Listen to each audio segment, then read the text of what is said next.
Rosi sagt dann Manfred die Liebschaft auf, weil für ihn das Politisieren wichtiger ist als für sie.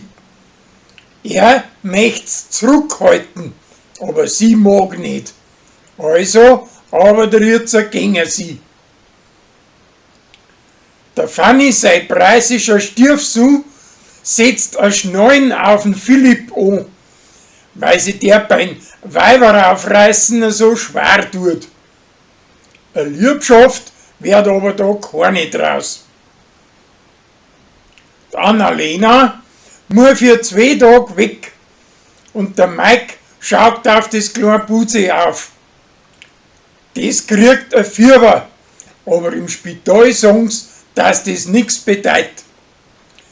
Wie nachher sie wieder da ist, tut's mit dem Bummel untersuchen, wie viel das er nicht Fett im Blut hat und findet außer, dass der viel zu viel hat, weil er allweil zu viel Fleisch und Wurst isst.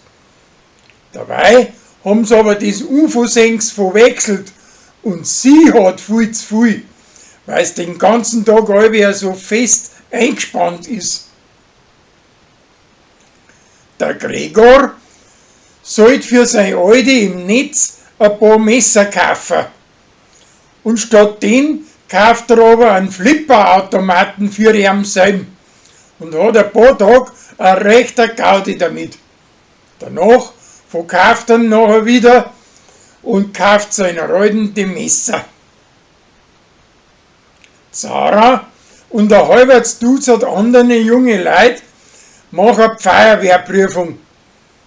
Sie haut aber einen sauberen Fehler rein und alle miteinander fliegen durch. Sie dürfen aber nur einmal andrehen und diesmal kommen sie durch. Der Gerstl meint, dass er die Uri beleidigt hat und bringt ihr einen Blärmebuschen. Dabei hat aber sie das gar nicht gehört gehabt.